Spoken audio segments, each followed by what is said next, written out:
Step one to putting this Ring doorbell on this frame house is basically get this frame molding. You could get this from Lowe's or Home Depot. They don't have it in Lowe's and Home Depot around where I live, so I have to order it from them. This actually came from Lowe's. So what it does is, if you can't put a ring flat on the surface, this will create a flat surface on your siding. So for this one, it fits a 3-inch to 4-inch width. So my siding is 3¼ inch. These are almost like 4 inches. So they have different sizes. It will tell you a fit from what to what. This is 3½ to 4 inches. Okay, so that's part one. So what I did is I removed the old doorbell's ringer, and I put this piece through, and the 2 wires came through the 3 holes. Put it through. You can caulk this up later on if you want to. Right now I'm just using tape to hold it up. And now I've got the base of the Ring doorbell, and they have this level here. And what I'll do is I'm going to temporarily put this through. Hopefully I can do this one hand. And depending on where I want this, if I want this a little lower, which is like here, I will mark the 4 dots here, so where the screws are going to go. Then after that, once I have the 4 dots, I will put a screw behind these 2 areas, which will hold this plate up. Actually, I put the plate, I actually put on the previous one, which I had the other cover. It looked quite ugly because I had 4, I'm not sure if you see it, I actually had 3 holes, one here, one here, one here. And that created this curve, and it doesn't, so you'll see that actually from the side, if you look carefully, you'll see a screw, which is not cool because then, you know, it's not flush. So I'm doing this over again. So this time I just put one on top, one on bottom, and this way will be well hidden. And you don't want to drive this too hard because then this will curve, and then from the flat surface in the back, you will see a space, which is ugly. And let me do that right now. I'm going to pause the video again. Okay, now I've made the 4 dots. Those 4 dots is where the screws are going to be to hold this up. And there's 2 dots is the screws that's going to be behind the plate to keep this on the siding. All right, now the thing is, we make sure when you put this on that the bubble level is leveled, or else even with a slight tilt, it looked pretty ugly. That's what happened with mine. I was kind of lazy to use this. I did it by eye, and boy, it was off. So 4 dots plus the 2, 6 dots altogether, and now I'm gonna put in the screws.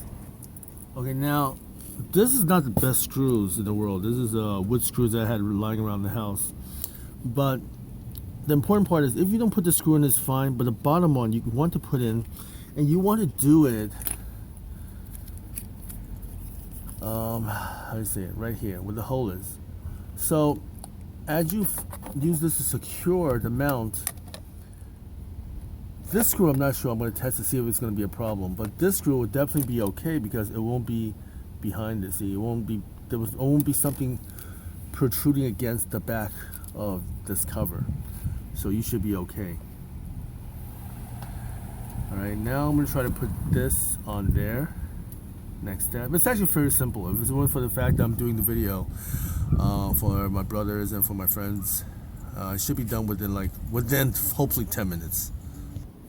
Okay, now make sure that this level is here still. So in my last one I actually pre-drill the holes, but in this one, since I'm doing this one-handed, what I did is I had a drill bit and with a guide that I can actually do this one-handed. So I did the 2 sides first, opposite sides first. You see the marks a little off, but as long as this is in the center, then you're fine. By the way, this is what I mean by guide. I'm sure I'll show it to you. A guide is basically this. If you just screw, this might fall off. So this guide you could press all the way, and then as you screw this in, this will fall back, and the screw will be there. Whereas if you just have a bit with no guide, this might wobble and fall out. So this is a bit with a guide. Okay, in case nobody knows what I'm talking about.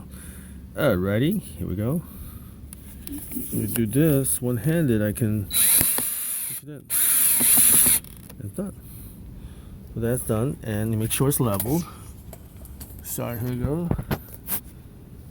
And it's leveled. All right, next. So next step is, you put the wires onto. You take the level off. You move the level, and you put the wires onto under the two screws. You make sure it's flat to the surface. Whichever fold is better. Now I have extra wires. The wires was a little long. Good thing with these hooks is that you can bend them, and it's like a little hook. I'm not sure if you can see it, but you can hook it to the back, and it's pretty good. Next thing, slide the ring in, and we should be done. Let's take a look. Okay, now make sure these screws are all the way down, because if it's anything protruding, it comes in sometimes a little bit protruding. You'll be hooking on this for the rest, because there's 4 hooks that hooks this down, and the screws just basically ties it in. Now the screw's not flat to the bottom, it's going to be nearly impossible to put it in. So now I had the first problem, because my screw, like I said, I screwed in the screws into the frame too tight, so the surface wasn't flat, and then there was a little bit of a gap. So what I did was I loosened up this screw, which gave up some of that curve, and made this a little flatter. But I had to take this apart to actually to loosen up that a little bit. But good thing you see is that behind this panel here, you see some space. There's some space here, so you can actually, you have some space. So for the screw over here to be protruding, it's okay, because it will fill into the space, and it will still be flat to the surface.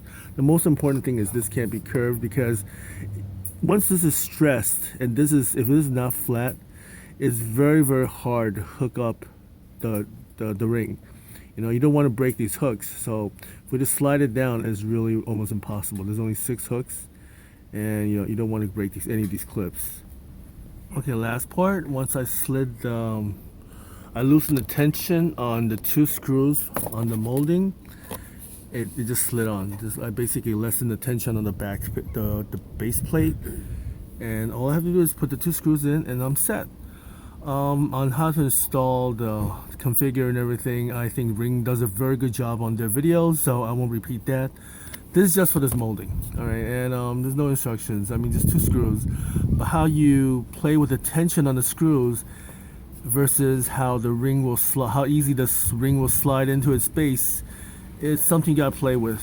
But anyway, that's my 2 cents. Hopefully this helps someone. It's Real signing out. Bye.